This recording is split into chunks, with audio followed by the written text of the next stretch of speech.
What happens when one of country music's top stars steps onto a live television stage and faces a panel of sharp-tongued hosts, all eager to challenge him? The result? A live broadcast filled with heat, tension, and sparks flying at every word. Blake Shelton made his entrance with that unmistakable swagger, flashing his trademark smile as the crowd erupted into applause. There was no denying the excitement that followed him into the studio. Whoopi Goldberg gave him a warm welcome, starting with casual talk about his latest album and upcoming tour. The mood seemed lighthearted, almost like a friendly chat, but that's when things took a turn.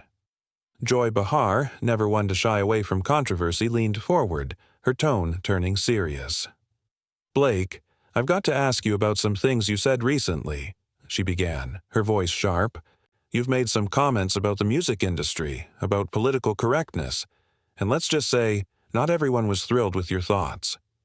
Blake's grin remained, but the easygoing tone was gone, replaced by a sharpness in his voice.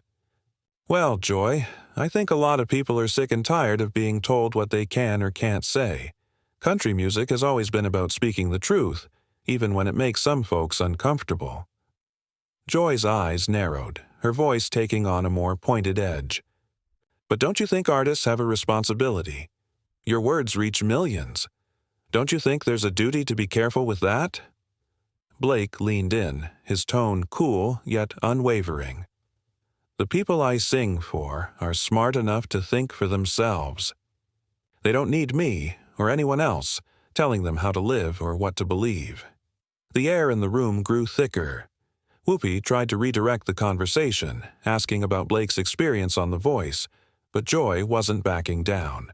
"You talk about truth, but country music has often been criticized for its lack of diversity. How do you reconcile that with your idea of authenticity?" Blake's jaw tightened. "You've got it wrong, Joy. Country music isn't about where you come from. It's about the story you tell. If you sing from the heart, that's what matters.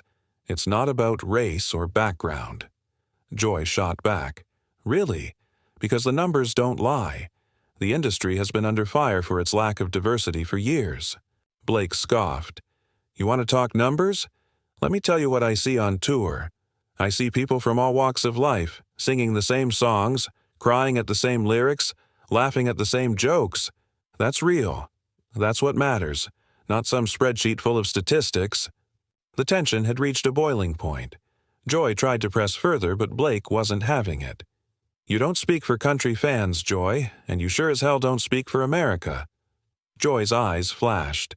"Excuse me, what do you mean by people like me?" Blake's voice dropped, his words heavy with conviction.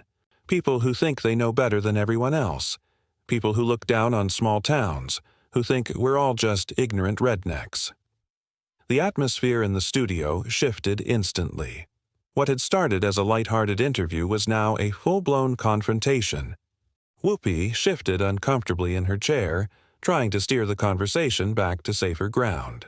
But Blake and Joy were locked in, their eyes locked in a battle of wills. "You know," Blake said, his voice rising, "I'm tired of people like you sitting in your ivory towers telling us how to live.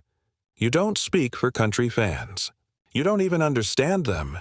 Joy bristled, her voice rising in defense. "I've never called anyone ignorant. But I do believe in honest conversations about representation and inclusion." Blake leaned forward. "Honest conversations? What's so honest about this? You invited me here to talk about my music, but all you want to do is lecture me about politics." The audience watched in rapt attention as the conversation spiraled into full-blown chaos. Joy slammed her hand on the table, the sharp crack echoing throughout the studio. "You know what, Blake?" she said, voice icy with authority. "I've been in this business for decades. I don't need some country singer coming in here and telling me how to do my job." Blake sat back, a dangerous grin crossing his face. "Well, I don't need some talk show host who's never even stepped foot in Nashville telling me how to run my industry." The studio fell into a dead silence, the tension thick in the air. Blake's voice was cool, cutting through the awkward silence. "You want to talk about inclusion, Joy? Let's talk about how this show treats country music. When's the last time you had a country artist on here without grilling them about politics? Name 3 from the last 2 years, Joy stammered, searching for an answer. She opened her mouth, then closed it. The silence stretched painfully. Blake's satisfaction was evident. "That's what I thought," he said, leaning back, his eyes burning with triumph. "You don't care about country music or the people who make it. You just use us when it fits your narrative."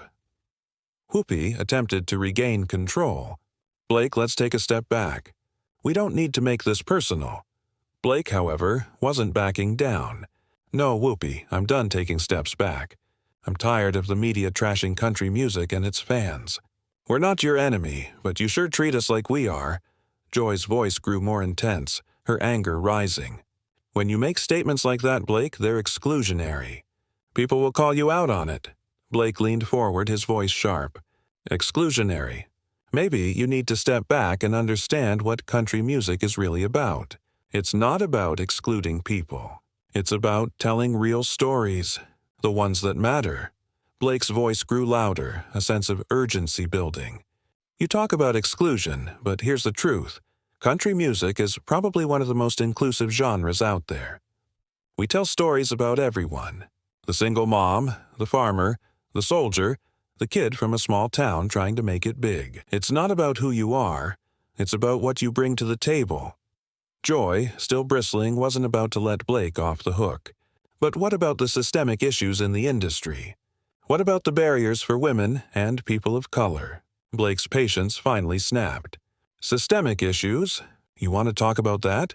Let's talk about the systemic bias against country music in mainstream media. You're quick to talk about equality, but how about when country artists are excluded from the conversation entirely?"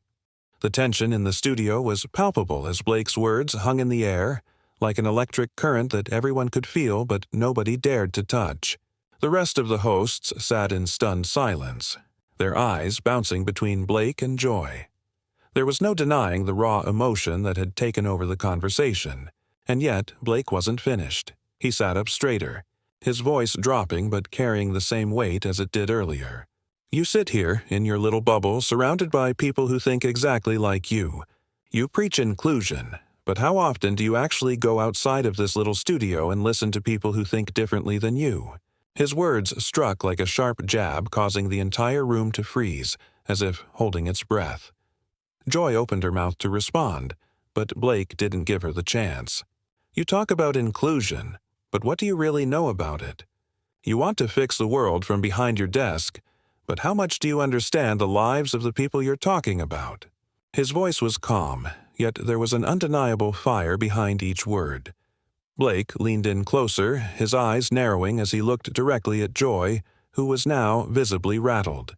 "You criticize the way we live, the way we think. But you don't take the time to understand. How many times have you stepped into a small town? How many times have you sat down with someone who doesn't see the world the way you do?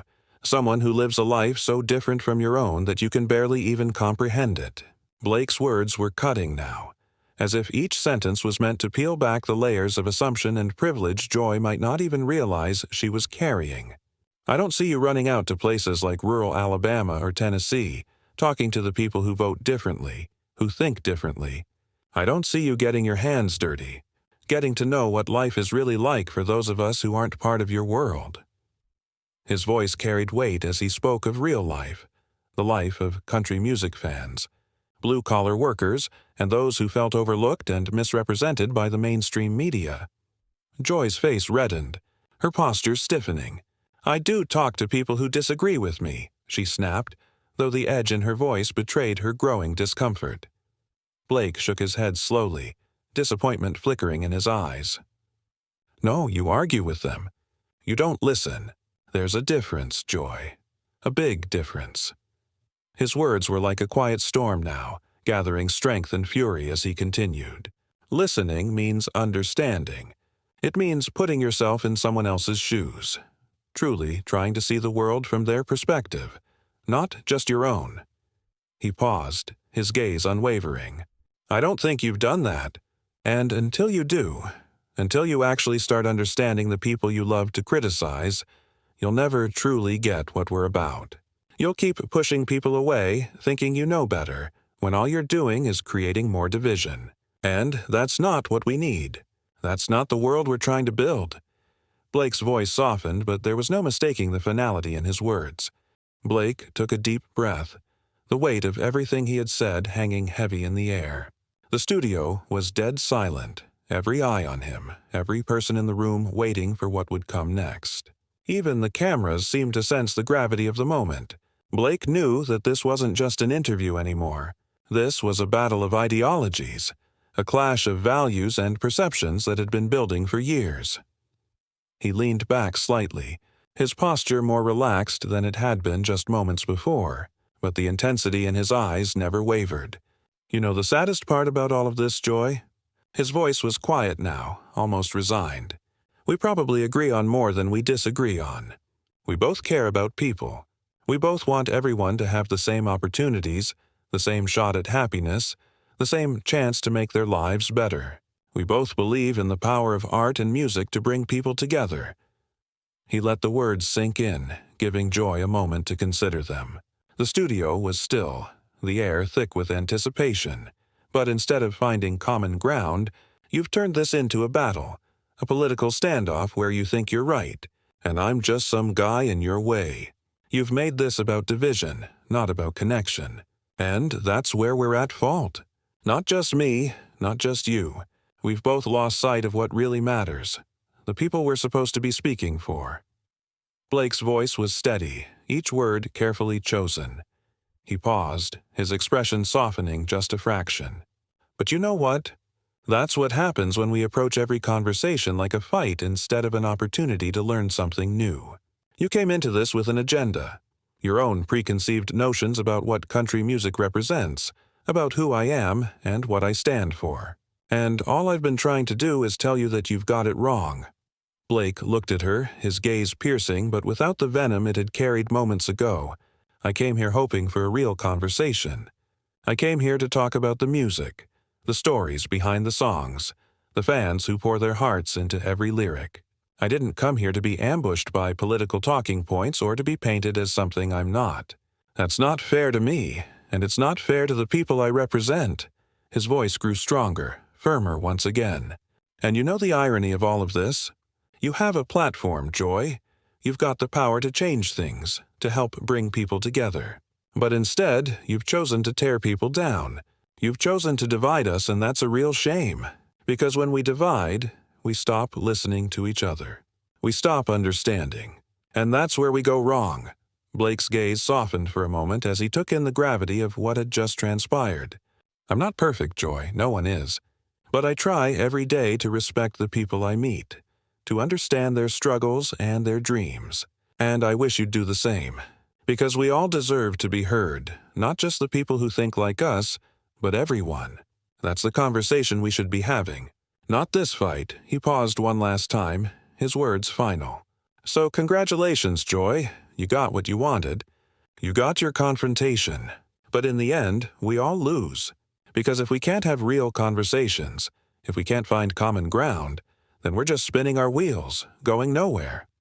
As Blake finished speaking, the weight of the moment hung in the air. The audience, still stunned, couldn't help but feel the enormity of what had just happened.